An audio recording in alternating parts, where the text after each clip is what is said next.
আসসালামু আলাইকুম বন্ধুরা, আমার চ্যানেলে আপনাদের সকলকে স্বাগতম।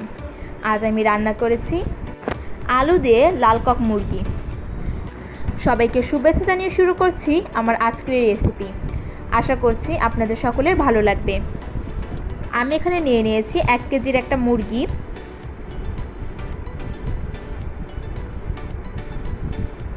ও নিয়ে নিয়েছি হাফ কেজি আলু। 1 কেজি মুরগির জন্য হাফ কেজি আলু পারফেক্ট। এরপর আমি একটা প্যানে দিয়ে দিচ্ছি পেঁয়াজ কুচি এবং দিয়ে দিচ্ছি সয়াবিন তেল। এখানে পেঁয়াজটাকে হালকা করে ভেজে নিতে হবে।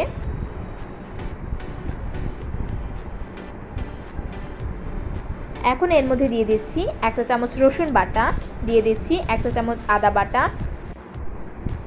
দিচ্ছি হাফ চা চামচ জিরা বাটা, হাফ চা চামচ ধনিয়ার গুঁড়ো। এখন মশলাটাকে ভালো করে কষিয়ে নেব যেন কাঁচা গন্ধটা না আসে।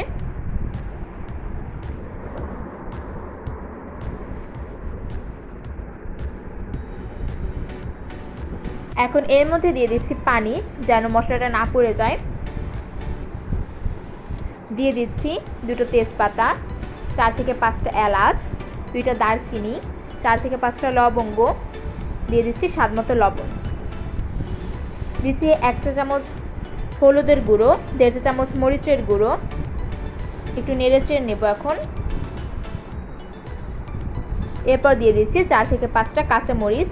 কাঁচামরিচটাকে মাছ বরাবর চিড়ে নেবেন। এখন মশলাটাকে আবারও কষিয়ে নেব। অন্যদিকে আমি একটা বাটিতে নিয়ে নিয়েছি কাশ্মীরি লঙ্কার গুঁড়ো। এখন এর মধ্যে একটু পানি দিয়ে একটু গুলিয়ে নেব। কাশ্মীরি লঙ্কার গুঁড়ো কোনো ঝাল থাকে না, এটা শুধু তরকারির রঙটা সুন্দর করে। দেখুন বন্ধুরা, মশলা থেকে তেলটা ছেড়ে দিয়েছে। এখন আমি দিয়ে দিয়েছি কাশ্মীরি লঙ্কা গুঁড়ো। এখন মশলাটাকে আবার একটু কষিয়ে নেব।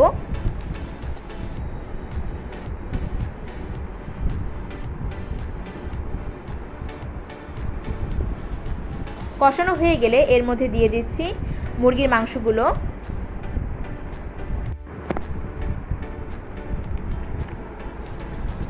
একটু নেড়ে চেড়ে নিচ্ছি। এখন মুরগির মাংসটাকে ঢেকে দেব 4 থেকে 5 মিনিটের জন্য। মুরগির মাংসটা কষানো হয়ে গেছে।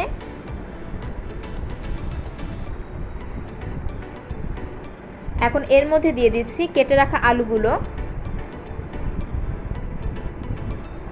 এখন আবার একটু নেড়ে চেড়ে কষিয়ে নেব।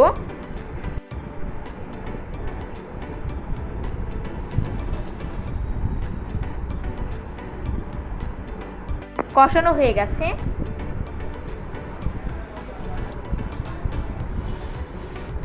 এখন একটু নেড়ে চেড়ে নিচ্ছি।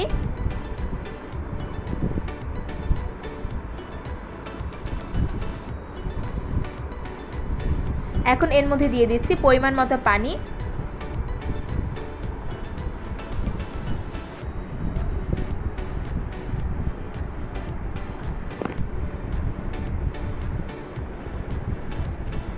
পানি দিয়ে একটু নেড়ে চেড়ে ঢেকে দিতে হবে 6 থেকে 7 মিনিটের জন্য মিডিয়াম আঁচে।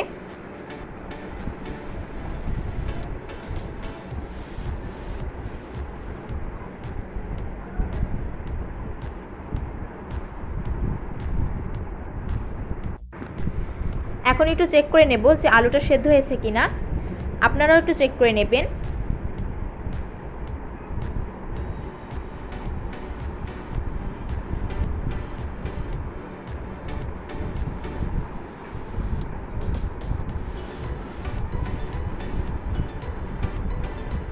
এখন আবারও 5 থেকে 6 মিনিটের জন্য ঢেকে দিচ্ছি।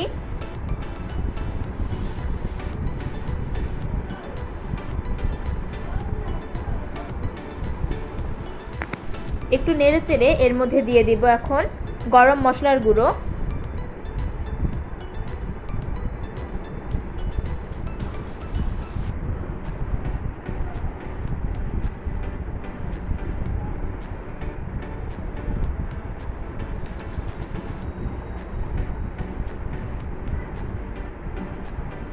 এখন 2 মিনিট রান্না করে নেব।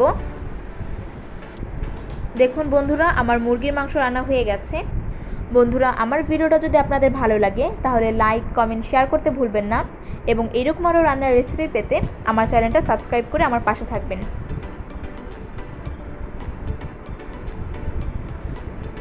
সবাইকে ধন্যবাদ।